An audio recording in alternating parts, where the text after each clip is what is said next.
Hey there, Grumpy Old Fart here. Be sure to check me out over on Rumble. There you'll find all of my stuff from YouTube, plus my political and social commentary and weekly current events, which YouTube frowns on.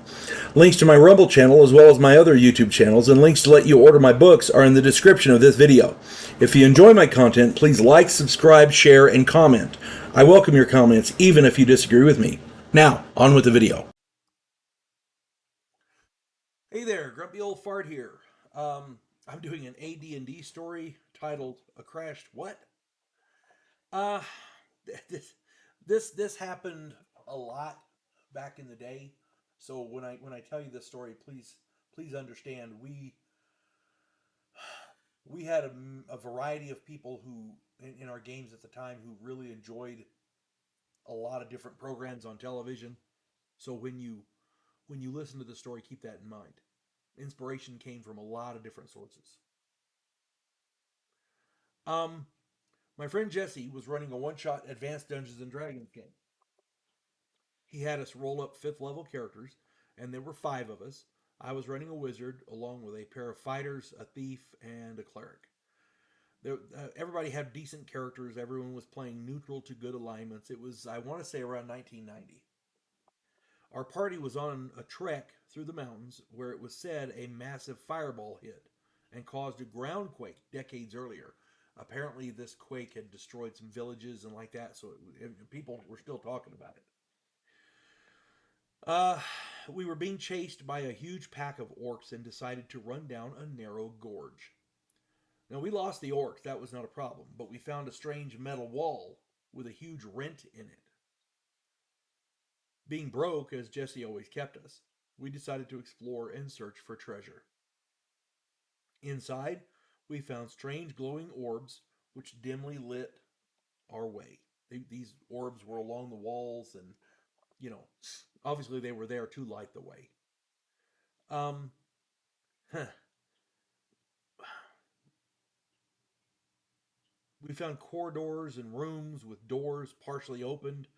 One was a circular room with with strange tables all around with chairs and a central chair on a raised dais. The central chair swiveled, and there were dead bodies all over the floor. They were odd humanoids. Some of the bodies had knives and swords. Some had other strange devices on their belts.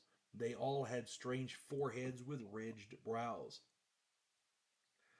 We explored a bit more, and the players realized that we were aboard a crashed Klingon D7 battle cruiser. Yeah, that was fun exploring that thing because most of it was pretty dim and what's the word I'm looking for? Spartan, you know. I mean, you've seen Klingon battle cruisers. There's not a lot of artwork. One room had strange boxes all over, and they were set in the walls and they were spaced out and they seemed to be humming. So we opened one. We saw there were frozen Klingons inside. Now, if you're familiar with Star Trek lore, the Klingons used to ship their Marines in cryosuspension to save on life support and provisions. These 12 Klingons in this particular box woke up and, thinking we were Federation citizens, they had immediately attacked us. Now, my fireball killed them all, but caused a cascade series of explosions. We fled the ship just as it incinerated. The main drive went out, did not go up for some reason, or which we're glad because the whole planet would have gone. You know. However, our characters did not know anything about any of that. All we know was that the thing was, there was another ground quake and the thing was going to be destroyed, so we fled. Now, through the course of our exploration, we had scavenged several disruptor pistols, a batleth, other trinkets, some knives, that kind of thing. Now, the pistols were very useful until the power cells ran dry. Our main fighter became specialized in the batleth. That was a running joke with him from then on. Uh, but it was we ran those characters for beyond the one shot for about a year. Jesse ran a great game, and I kind of miss playing with him, but he ran a great game. We ended that about what 92 or so, something like that. It was a very very fun game, and he always found weird things to put in there, and he introduced them gradually, so you had to figure out what you were up against. It was almost like a mystery to solve more than just fighting and gathering loot.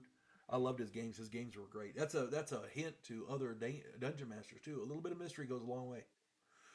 At any rate, I hope this finds everybody well. You folks have a good one. God bless one and all. There is a house in New Orleans where the monsters all hang out. When the police detective, who happens to be a skinwalker squirrel, uncovers a plot by a paranormal perpetrator, he has to enlist the aid of his fellow housemates. If you enjoy a modern, quirky take on historical mythology, check out my new original novel, The House Off Farrago Road. Please like, share, subscribe, and comment. I welcome your comments even if you disagree with me.